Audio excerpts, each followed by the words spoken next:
Merci Michel. En écoutant Matthieu, je me suis rappelé du jour où j'ai découvert la pierre tombale de mon arrière-grand-père. Et j'étais ému de trouver inscrite sur la pierre tombale « Voici une parole qui est entièrement digne d'être reçue. Jésus-Christ est venu dans le monde pour sauver les pécheurs, dont moi je suis le premier. » Et je me suis dit, est-ce que c'est les enfants qui ont choisi ce verset ou est-ce que c'est lui? Et je me suis dit qu'il serait plus décent que cela soit lui qui dit je suis le plus grand des pécheurs. Et en tout cas, nous remercions Dieu, ceux d'entre nous qui avons des ancêtres qui ont connu le Seigneur, qui ont transmis dans la famille, sans doute, le message. Encore fallait-il que chacun l'accepte et mette sa foi dans le Seigneur Jésus pour lui-même. Alors, nous arrivons au psaume 11. Si j'ai bien compris, vous suivez les psaumes depuis quelque temps, ou quelques psaumes au début du livre, et nous arrivons aujourd'hui au psaume 11. Merci beaucoup de m'avoir proposé pour la méditation d'aujourd'hui ce psaume.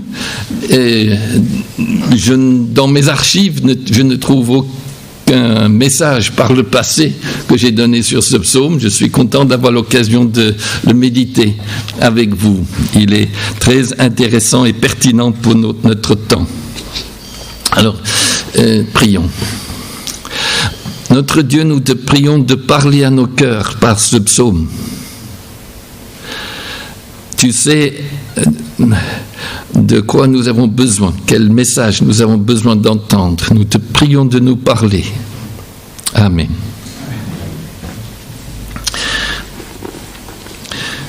C'est en l'Éternel que je cherche un refuge. Comment pouvez-vous me dire, fuis dans les montagnes comme un roseau? Les méchants bandent leur arc, ils ajustent leurs flèches sur la corde pour tirer dans l'ombre sur ceux dont le cœur est droit. Quand les fondements sont renversés, que peut faire le juste? L'Éternel est dans son saint temple. L'Éternel a son trône dans le ciel. Ses yeux regardent, il examine les hommes. L'Éternel examine le juste. Il déteste le méchant et celui qui aime la violence. Il fait pleuvoir sur les méchants des charbons, du feu, du soufre. Un vent brûlant, tel est le lot qu'ils ont en partage. Car l'Éternel est juste, il aime la justice. Les hommes droits contemplent son visage. Donc en lisant les psaumes, nous découvrons non seulement des consolations, mais une vision réaliste, très réaliste, de la vie de ceux qui croient. Vous l'aurez déjà vu dans les premiers psaumes que vous avez médités. Il n'est pas seulement question de belles promesses, et nous en avons besoin, mais il est question aussi d'un monde où il y a les méchants, ceux qui s'opposent à Dieu et à ceux qui appartiennent à Dieu. Un monde où il y a des souffrances et des épreuves. Tout cela est reflété dans les psaumes. Et je me dis que nous avons tort parfois d'y chercher uniquement les beaux versets de consolation. Ces psaumes nous donnent le droit de parler avec Dieu des moments difficiles que nous vivons, où nous sommes conscients de la méchanceté qu'il y a dans le monde et où nous vivons des épreuves. En tout cas, c'est un peu le cas de ce psaume. Il y a un chant dont j'aime l'Éternel qui dit « Ma vie est remplie de roses ». Mais ce n'est pas un psaume, celui-là. J'oublie le reste du chant. Peut-être qu'il est très beau, mais le premier vers, « Ma vie est remplie de roses », ne correspond pas à la piété des psaumes, où il y a beaucoup d'épreuves et beaucoup de méchanceté vécue par des hommes et des femmes de Dieu. Alors, que pouvons-nous trouver ici? Dans ce psaume, nous commençons par une confession de foi. David dit « C'est en l'Éternel que je cherche un refuge. C'est en l'Éternel que je cherche un refuge, où j'ai fait mon refuge de l'Éternel. » Il commence par affirmer sa foi en Dieu. Il a cherché en Dieu son salut, sa protection, sa sécurité, et non pas ailleurs. On va voir que ses amis essaient de lui dire « Mais sauve-toi, cherche ta sécurité ailleurs ». Mais avant de parler de ce qu'il a vécu en écoutant les conseils de ses amis, il commence par dire « J'ai fait de l'Éternel mon refuge ». Pouvez-vous dire que votre foi est en Dieu, que votre confiance pour l'avenir, pour la vie et pour la mort est en Dieu lui-même et pas ailleurs? La foi, c'est quoi? Il y en a qui essaient de nous faire croire que la foi signifie croire que quelque chose est vrai, alors que nous ne savons pas si c'est vrai. C'est une foi aveugle, si vous voulez. C'est une tentative d'optimisme. Mais la foi dans la Bible, c'est savoir que quelque chose ou quelqu'un est digne de confiance et nous appuyer dessus.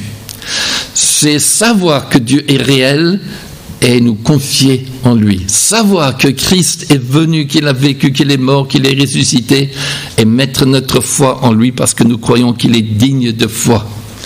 Les apôtres ne s'attendaient pas à ce qu'on croit sans raison. Vous vous souvenez de l'évangile de Jean, où à la fin de son évangile, il écrit Jésus a fait beaucoup d'autres signes, mais je vous ai écrit ces choses, je vous ai raconté ces choses afin que vous croyiez. Autrement dit, je vous donne des raisons de croire.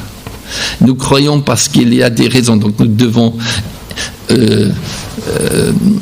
corriger ceux qui essaient de nous faire croire que la foi est irrationnelle. Et puis, la foi, pour nous, maintenant que Jésus-Christ est venu, oui, est en Dieu et aussi en Christ, le Fils de Dieu. Vous vous souvenez que Jésus a raconté à ses disciples avant de partir pour mourir sur la croix qu'il allait être trahi, qu'il allait être renié par l'apôtre Pierre, qu'ils auraient des épreuves. Et il a ajouté que votre cœur ne se trouble pas, croyez en Dieu, croyez aussi en moi. Et lorsque quelqu'un dit parfois de manière un peu vague, « Ah, je crois en Dieu depuis mon enfance, etc. » Je me dis, est-ce que cette personne a aussi compris que la foi que l'Évangile nous appelle à exercer est en Christ, mort pour nous, ressuscité? Dieu, Père, Fils et Esprit. Nous mettons notre foi dans le Père et en Jésus-Christ aussi. Parce que c'est lui qui est mort pour nos péchés et qui est ressuscité, qui est le sauveur, le médiateur qui nous conduit à Dieu. Alors, où en êtes-vous pour cette question de la foi? Est-ce que votre foi est en Dieu et en Christ? En tout cas, le psalmiste ici, ayant dit cela, raconte la pression qu'il vivait. Lorsque nous exerçons la foi en Dieu et en Christ, c'est là où commencent toutes sortes d'épreuves ou de mises à l'épreuve de notre foi. Et je voudrais donc qu'on pense un peu à la mise à l'épreuve de notre foi. Chose étonnante, la foi de David est d'abord mise à l'épreuve par les conseils de ses amis, des gens qui l'aimaient. Verset 1, « Comment pouvez-vous me dire, dit-il à ses amis, fuis dans les montagnes ?» Et c'est un peu comme l'apôtre Pierre qui a dit à Jésus, « Tu dis que tu vas mourir ?» Non, jamais, Seigneur. Par affection pour le Seigneur. Et il est vrai que parfois, ce sont nos amis, les gens qui nous aiment, qui par affection pour nous vont nous conseiller des voies qui sont simplement une évasion et une manière de fuir pour nous protéger. Et David donc a entendu cela ici. Fuis dans les montagnes comme un oiseau. Plus tard, dans le psaume 55, David dira « Si seulement j'avais les ailes de la colombe, je m'envolerais et je trouverais le repos. Oui, je fuirais bien loin. J'irai habiter au désert. » La foi est mise à l'épreuve parfois par la tentation de nous cacher, de nous mettre à l'abri, d'éviter tout ce qui est difficile dans la vie chrétienne, de jeter l'éponge en quelque sorte. Je me souviens d'un homme que je respecte beaucoup, que j'aime beaucoup, dont 2 fils ont abandonné la voie du Seigneur. Et je lui ai dit, mais est-ce que tu sais pourquoi ? Et il m'a dit, mais je crois qu'ils étaient fatigués de devoir résister au style de vie choisi par leurs amis. Et ils ont cherché une évasion ailleurs. Ils ont trouvé la nécessité d'une certaine confrontation difficile. Alors c'est David qui était justement face au roi Saül, face à ceux qui ne voulaient pas qu'il devienne roi, alors que Dieu l'avait appelé à devenir roi. C'est à David donc qu'on a dit « Fuis dans les montagnes », donc oublie toute cette histoire. Et David a dit « Comment pouvez-vous me dire cela ? Parce que j'ai mis ma confiance dans le Seigneur. » Dans la Bible, il y a d'autres qui se sont sauvés. Pensez à Jonas. Dieu lui a donné une mission et il n'a pas fui dans les montagnes. Il a pris le bateau et vous savez ce qui lui est arrivé. Mais Dieu l'a poursuivi et l'a ramené à la mission qu'il lui avait confiée. La foi est aussi mise à l'épreuve par l'hostilité que nous pouvons rencontrer. Verset 2, les méchants bandent leur arc, dit David. Il y en a qui m'en veulent, qui sont prêts à me tuer, je suis la cible de leur hostilité. Ils ajustent leurs flèches sur la corde pour tirer dans l'ombre sur ceux dont le cœur est droit. Il savait qu'il était dans la voie que Dieu avait tracée pour lui et pourtant on le visait. Tôt ou tard, nous rencontrons de l'hostilité. Et cela est difficile. L'apôtre Paul a dit « Nous ne luttons pas contre la chair et le sang, mais contre les ténèbres, les puissances des ténèbres. » Et que faut-il faire ? Paul nous le dit, il faut tenir ferme. Et après avoir tout surmonté, il faut continuer à tenir ferme. L'opposition que nous allons rencontrer tôt ou tard dans la vie chrétienne n'est pas nécessairement celle qui vient des hommes et des femmes que nous connaissons, mais du malin qui essaie de nous faire tomber, de nous faire marcher en arrière. Que Dieu nous aide à voir que c'est une mise à l'épreuve de notre foi. Il y a des occasions où il est légitime de fuir. Jésus a dit à ses disciples, quand vous verrez l'ennemi entourer Jérusalem, fuyez dans les montagnes. Fuyez dans les montagnes. Donc, nous ne sommes pas appelés à devenir délibérément des martyrs. Nous pouvons protéger notre peau, notre vie.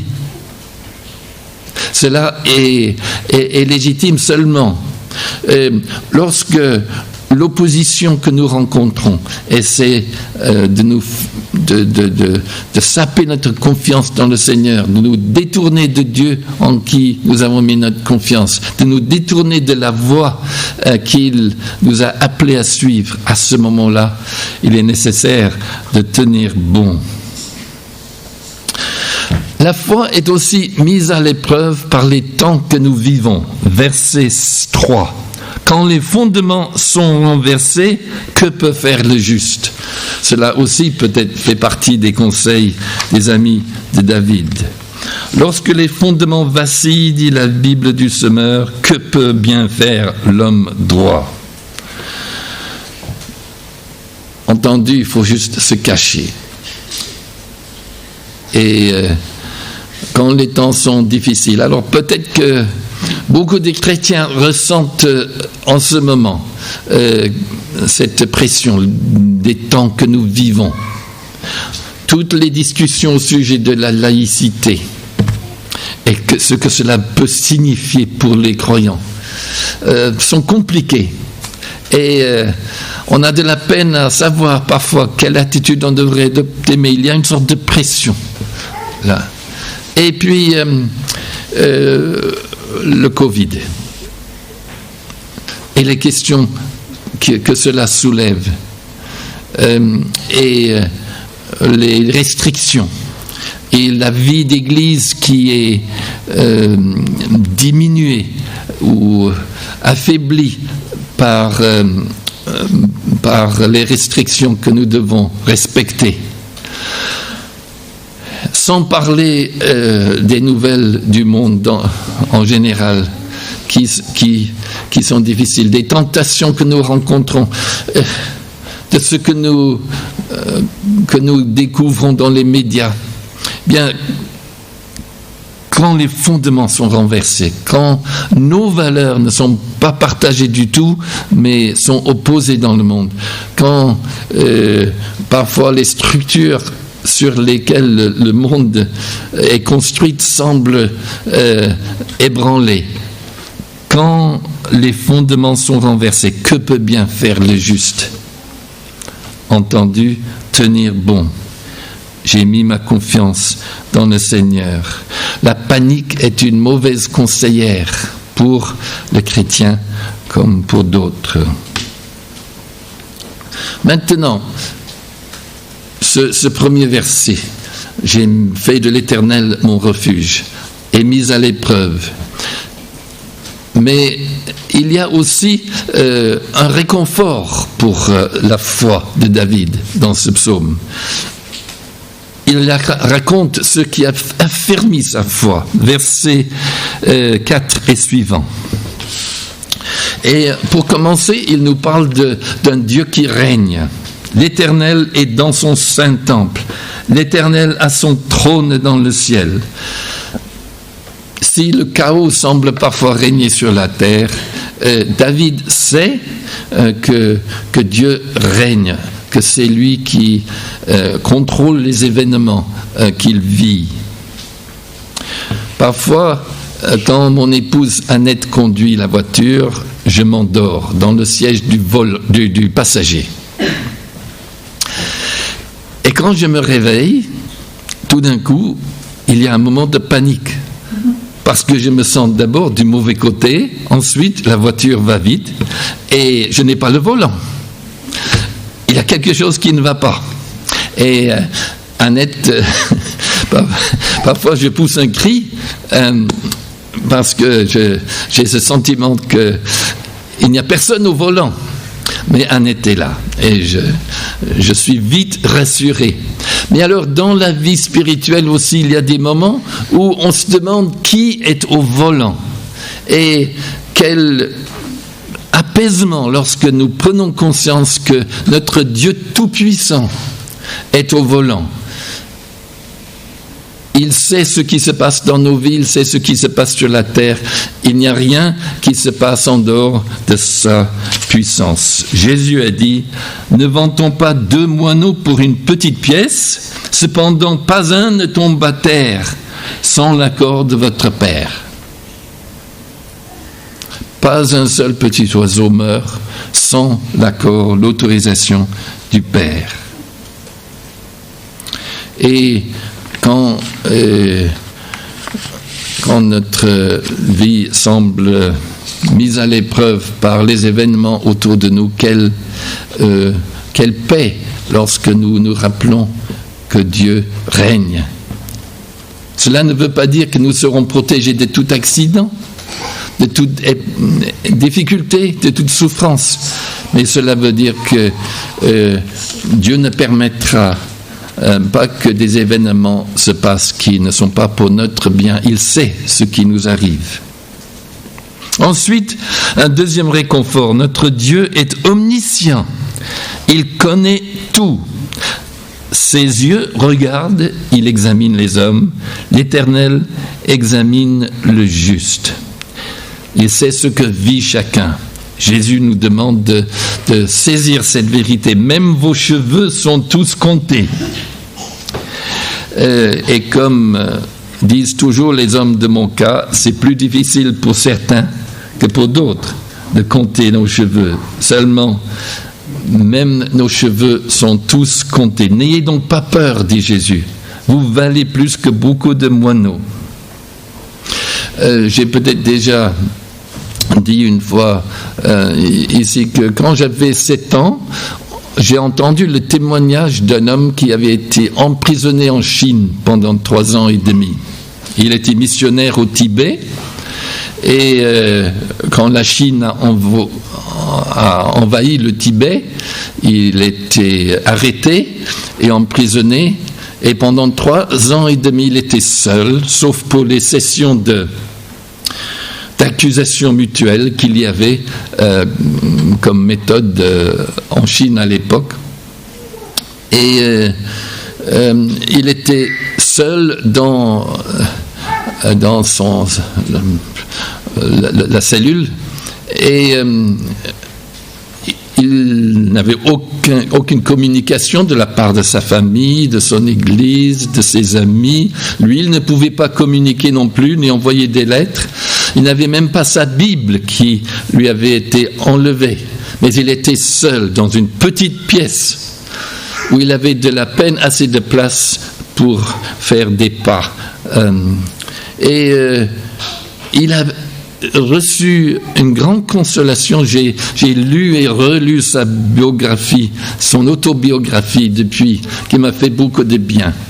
Il a eu un grand réconfort à l'idée que Dieu savait où il était. Dieu voyait ce qu'il vivait. Son cas n'était pas inconnu au ciel. Que Dieu nous aide aussi à tirer un réconfort. C'est pour cela que la Bible nous parle de la nature de Dieu aussi. Parce que dans ces grandes doctrines de l'omniscience de Dieu, de la toute-puissance de Dieu, nous avons un réconfort pour nous-mêmes. Nous sommes au bénéfice de la nature de Dieu. Psaume 139, même les ténèbres ne sont pas obscures pour toi. La nuit brille comme le jour et les ténèbres comme la lumière. Troisième réconfort, le jugement de Dieu. L'Éternel examine le juste. Il déteste le méchant. Il fait pleuvoir sur les méchants des charbons, du feu et du soufre. Un vent brûlant, tel est le lot qu'ils ont en partage. Il est en train de penser à ses adversaires qui, comme il a dit, bandent leur arc et ajustent la flèche sur la corde pour tirer dans l'ombre sur ceux dont le cœur est droit. Donc, peut-on trouver un réconfort à l'idée du jugement de Dieu ?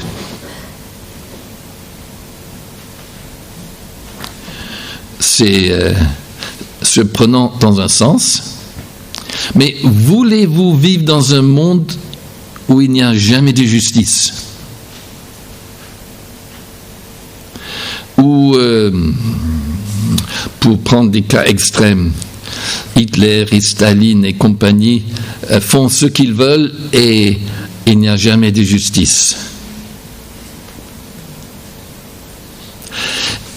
Et quel réconfort quand même si pour vous et pour moi, lorsque nous vivons des injustices, ce qui arrivera, par exemple dans le monde du travail, dans le monde des études, où il y aura des injustices et des paroles qui sont dites à notre sujet qui sont inexactes. Et comment vivre cela ? Nous venger nous-mêmes ou croire que c'est Dieu qui est juge et que nous lui laissons l'entière responsabilité de gérer tout cela. C'est ce que veut dire David. Dieu s'en occupera. C'est Dieu qui va gérer tout cela. Et que Dieu nous aide à comprendre cela. Je me souviens d'un chrétien d'un pays dans l'Amérique du Sud qui m'a raconté l'histoire d'un responsable d'église qui était accusé d'avoir volé des panneaux de tôle ondulés qui avaient été distribués par une organisation humanitaire, je crois, à la suite d'un tremblement de terre. Et la personne qui me racontait cela était persuadée que ce responsable d'église était innocent. Et il a ajouté, mais c'est bien dans ces moments-là de croire qu'il y aura un jour du jugement, quand les torts seront redressés. Oui, Dieu est juge, heureusement. Dieu est juste. Les hommes ne sont pas toujours justes. Et quel réconfort pour nous. Et pour terminer dans le psaume, nous arrivons au merveilleux verset 7, la deuxième partie. Les hommes droits contemplent son visage. Donc nous allons dire, une fois confessée, une fois éprouvée, une fois réconfortée et une fois triomphante. Parce qu'ici, David se dit qu'au-delà de tout ce qui lui arrive, l'homme droit, l'homme qui appartient à Dieu, peut contempler Dieu, connaît Dieu, adore Dieu. Et tout cela est promis pour les disciples du Seigneur Jésus-Christ, pour tous ceux qui sont réconciliés avec Dieu. J'aime cette promesse étonnante à la fin de l'Apocalypse. Ses serviteurs lui rendront un culte pour l'éternité. Ils verront son visage et son nom sera sur leur front. Si on essaie d'imaginer ce que cela va être, d'être devant notre Dieu et de voir son visage, on a de la peine à saisir ce que cela peut signifier. Mais c'est ce qui est promis. Ses serviteurs verront son visage. Je pense au livre de Job. Il était durement éprouvé, vous le savez, un homme juste, un homme droit, un homme qui priait. Et ses biens ont été détruits par l'action du malin. Ses enfants ont péri dans des épreuves. Sa femme s'est retournée contre lui. Des amis ou des conseillers, des collègues sont venus le voir et lui ont donné des conseils qui le mettaient à l'épreuve parce qu'ils disaient « Il doit y avoir du péché dans votre vie, Job ». Et Job était usé, mais un jour il a dit « Je sais que mon Rédempteur est vivant et qu'il se lèvera le dernier sur la terre. Quand ma peau aura été détruite, en personne je contemplerai Dieu. » Quelle promesse. Mais vous et moi, nous pouvons déjà contempler Dieu, voir en quelque sorte Dieu. L'apôtre Paul a dit dans 2 Corinthiens au chapitre 4, Dieu qui un jour a dit que la lumière brille du sein des ténèbres, a lui-même brillé dans notre cœur pour y faire resplendir la connaissance de la gloire de Dieu qui rayonne du visage de Jésus-Christ. En regardant Jésus, nous voyons Dieu. Celui qui m'a vu a vu le Père, a dit le Seigneur Jésus. Jésus a dit aussi, heureux ceux qui ont le cœur pur, car ils verront Dieu.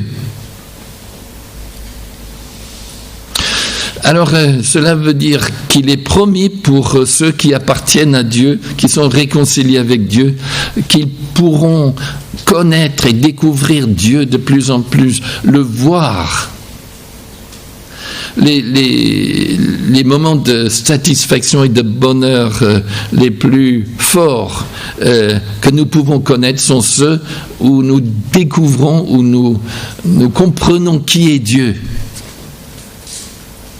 Nous voyons son visage et il y a tant à découvrir encore. Alors que Dieu nous donne cette assurance. Celui qui croit en Christ a la vie éternelle. Il verra Dieu. L'apôtre Jean a dit, nous ne savons pas ce que nous serons, mais nous savons que quand nous le verrons, nous serons semblables à lui. Celui qui a cette espérance en lui se purifie comme lui-même est pur. Donc, un psaume qui, comme tant d'autres psaumes, nous fait parcourir un trajet.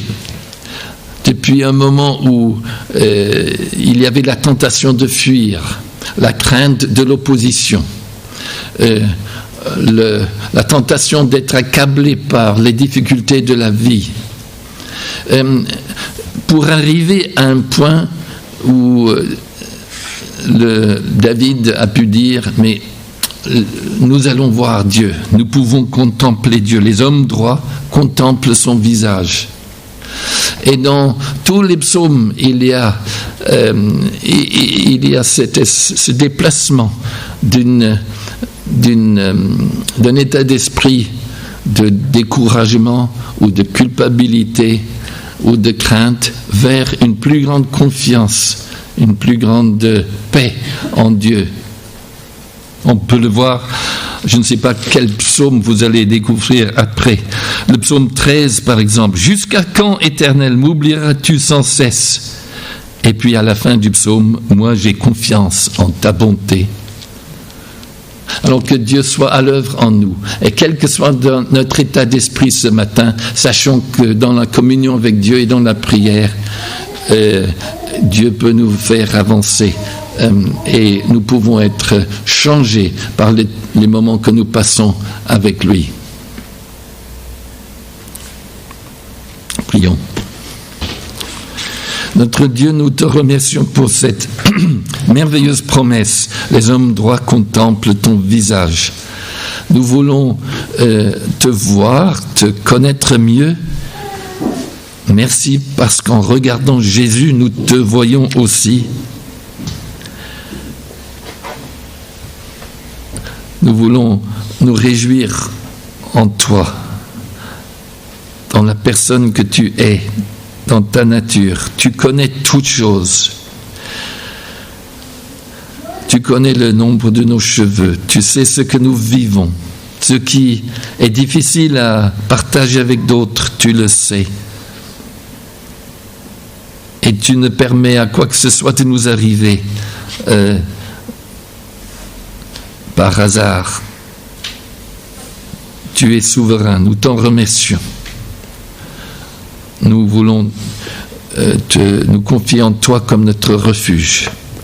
Amen.